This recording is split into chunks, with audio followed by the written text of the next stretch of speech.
morning, everybody. I'm so happy to see that everybody got up so early in the morning because I don't know if I would have been able to achieve that feat at your age. So I thought I was going to be speaking to my husband, my son, and some bishops, and obviously Your Holiness. So thank you so much.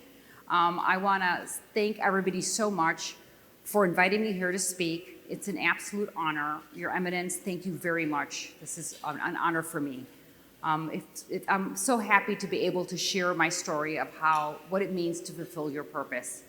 If somebody had told me that one day I would be standing in front of the Greek Orthodox youth community talking about my heritage, my faith, and my life purpose, I would have said, not me, probably somebody else. I'm going to let you in on a little secret here. When I was young, I was a little bit of a troublemaker, faceria. So I struggled in school. My favorite subject was definitely gym. I could not read. And I always found myself in the principal's office, Mrs. Sakelario and I. So I would go to the principal's office so often that they put me to work at the copy machine. So I want to say that was contrary to why I was there, but I absolutely loved it. Also, my favorite report card, which I still have to this day, says, "She walks and talks too much," as if that's a problem in life. So I'd like to say that was all good, but you know what? Being a little faceria and a troublemaker in a Greek Orthodox family, not a good idea. My father, Nick, was born in Estani, and my mom was born in Tegea, in Arcadia, 2 villages outside of Tripoli. It's here for Tripoli. And like most immigrants, my parents came to America with little money and no education. My father came when he was 14. He was the youngest of 13 children. Can you imagine that? He came here, he worked the land, he worked as a truck driver, and he landed in Chicago and he owned restaurants. He became very successful, and part of that was based on his hard work, his ethic, his charm, and most importantly, his Greek community. My mom was born in Tegea, as I said, and she did not have the opportunity to finish high school. And I know that this was a source of great disappointment to her because she also migrated here before she was able to graduate. That is the reason why my parents emphasized education. They wanted to give us an opportunity they didn't have. Obviously, I eventually got there, but it was quite a struggle for me. My childhood was something out of my big fat Greek wedding. I remember the first time I saw the movie, I couldn't figure out why people were laughing. It seemed so normal to me. I grew up with my sisters in an apartment complex with my dad's family. There was 15 cousins. Half of my cousins were named Eleni and Dimitri, okay? And I always felt like those cousins got treated better just because of their name. It made absolutely no sense to me. Every day, my cousins and I would pile into my mom's station wagon. Obviously, no seatbelts, we just crammed in, and we went to Plato School. Every single person at Plato School was Greek. On Sundays, we would go to services in Sunday school at Assumption Church, which was attached to the school. We went to more Greek dances, Greek festivals, weddings, baptisms, and obviously we learned how to play cards. To this day, every night I'm home and I'm free, I play brefa with my husband. And every summer we went to Greece. The trips to Greece were the highlight of my year. I had more cousins in Greece than I had in America. We would go to the Platia, we would rent bikes, we would get our pagoto, and I would ride around the Kolokotronis statue, which I did not know was my future in life. There was a monastery in my dad's village, and every year we would climb to the top of Panagias, and we would light candles, and we would pray. Most importantly, I didn't have to go to school. The summer would come and end on August 14th, when we would go to Panagiri in my dad's village, and we would stay up all night long dancing.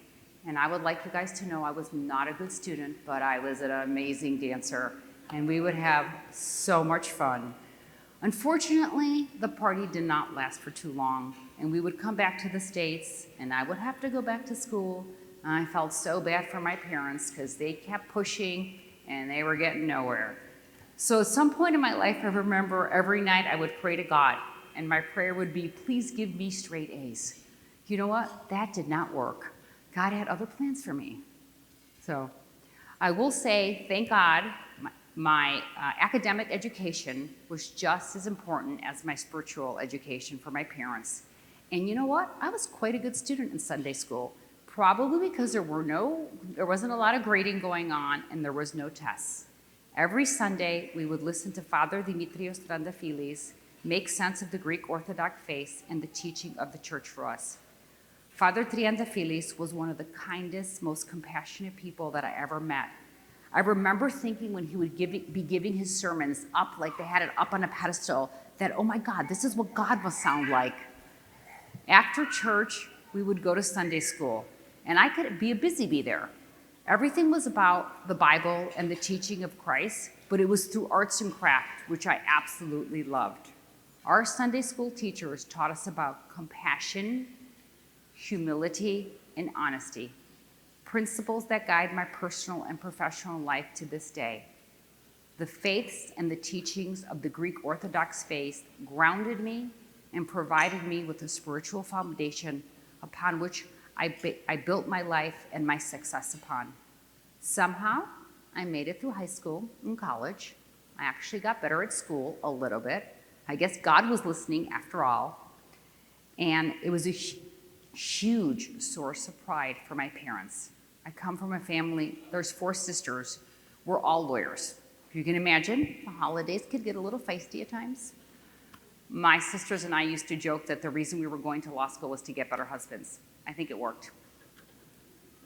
Around this time, I found mine. I got married.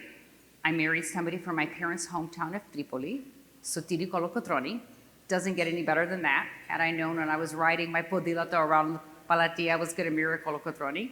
He saved Greece, and he saved me. So I just want to thank him. He also, very much.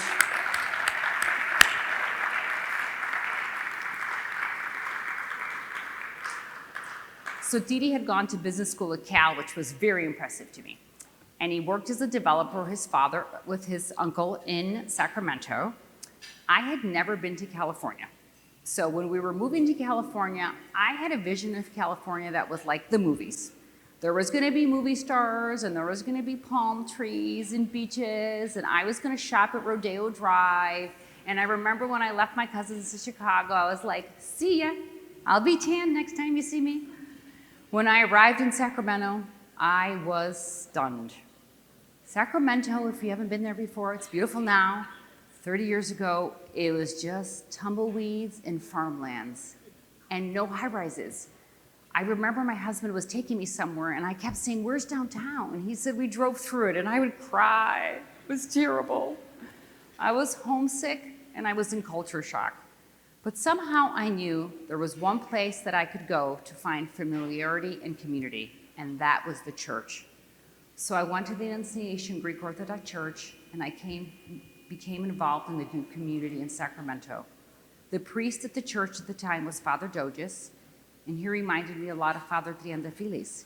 He was kind, and he was so active in the community. I may have been miles away from my family, but I found a second home at Church of the Annunciation. The church gave me a foundation and a community. I believe even if you stray from it, it will be there for you. In moments of crisis, you will go back to your faith and your principles, and I hope that your faith will anchor you the way that it anchored me. As I was getting settled in Sacramento, I also went to law school. Amazingly, I thrived there. I realized that I wasn't really smart. I had dyslexia, and I was able to overcome it by having really good study skills. And most importantly, I have some advice for you. Befriend the smartest kids in the class. It works. I graduated, and I was ready to conquer the universe. There I was. I had no idea what to do, though.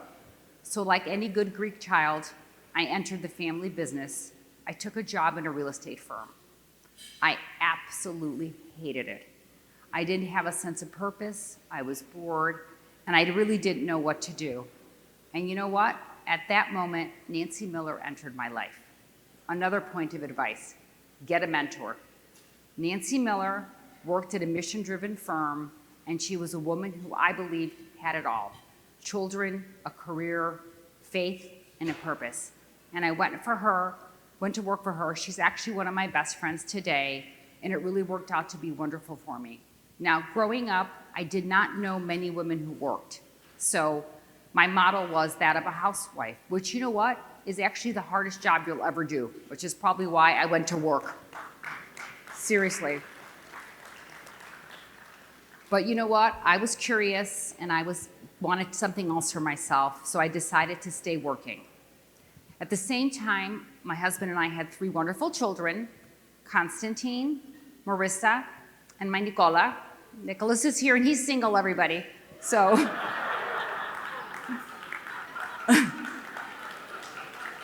I'm definitely gonna have to go into witness protection. So is my niece Anastasia back there, you guys. So, yeah. So Dee too young, my other nephew, otherwise I would call him out too. And Anthony, all right. All of my children attended Greek church. They know how to dance. They spend most of their summers in Greece. Unfortunately, we can't talk about them because they understand everything we're saying. My Costandino is actually one of the best dancers. His figuras are next level, and he's famous for making me cry when he Greek dance and splitting his pants. Around the same time, something really wonderful happened in my family. My mother-in-law, who was very devout, became a nun in Jerusalem. Initially, this was really hard on my husband. You know, this was a big transition for our family. I thought it was going to give us a fast pass to heaven, so I was all for it.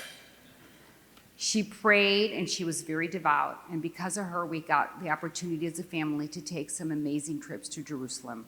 It was incredible to see how the Christians, the Muslims, and the Jews coexist together in the Holy Land. And that was such a beautiful lesson for me and my family. In the meantime, I had my children. I was actually pregnant with Nicholas when I got a call that would change my life and my career. In 1996, I got a call from Jeff Petrie, who was the general manager of the Sacramento Kings. He wanted to know 2 things. Do you speak Greek? And are you a lawyer? I said, yes. He said, we'd like to hire you. I said, oh my God, Greek school is paying off? I also said, oh my God, I don't know what the difference between all the E's are, so I hope he doesn't ask me because it's really confusing. But he said, you know what? We drafted a player from Greece, and we want you to help us bring him to America.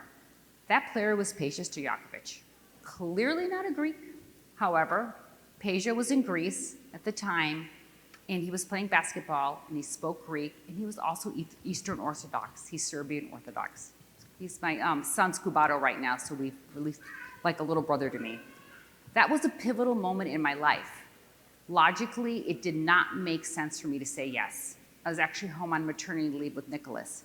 But you know what? All my wandering and talking and curiosity finally played off. I jumped on the opportunity. That phone call started what has turned out to be a remarkable career in the NBA. In my 27th season with the Kings, I have worked on a range of projects in the community, in the foundation, and building the most technologically advanced arena. A lot of people say that basketball is a game, but it's so much more. The Sacramento Kings helped revitalize the city, create jobs, and bring revenues to the city. We're involved in the community, volunteering hundreds of hours, doing so much good with work. My career, which started for drafting a player from Greece, came full circle this spring. I got the opportunity to go back to Greece and bring another player to Sacramento, which was amazing. I'm lucky to have found a career that fulfills me and gives me purpose. At the end of the day, true success is not about your title or how much money you make, even though that's not bad, okay? Let's not say that's bad.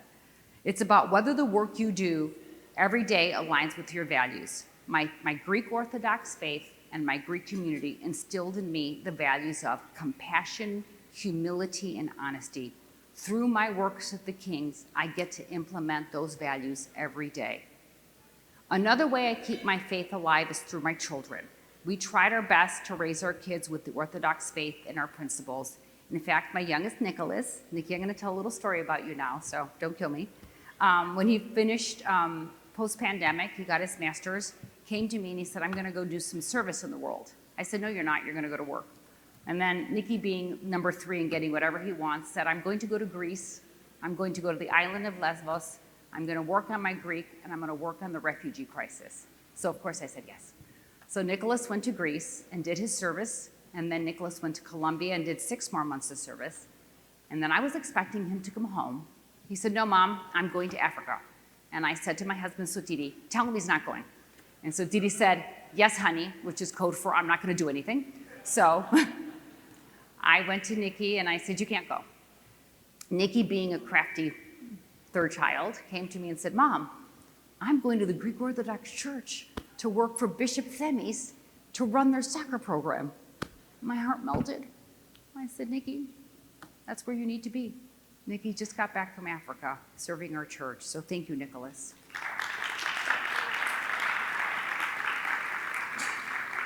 When Nicholas was done this year, we went to Greece, and every year I make my annual pilgrimage up to my father's village to visit the monastery. And my cousins always say to me, Bali, again, what do you do? And I said, no, I'm gonna go. And it was really hot. Climate change is real. So I told my kids, I'm going at 7 o'clock in the morning. To be honest with you, I thought I would be going alone. But when I got up at 7 o'clock in the morning, my children were there. And we went and we hiked up to the top of the monastery. And you know what? I go to the monastery for a moment to reflect, to pray, and to give gratitude for everything that I have. I owe everything to my parents, my education, my Greek heritage, and our faith. Of course, my incredible husband and children. So I leave you with this. As you make your way into the world, I hope that you remain true to your Greek Orthodox faith and your values. Every step of the way, my faith and the Greek Orthodox community has served as a grounding force to me.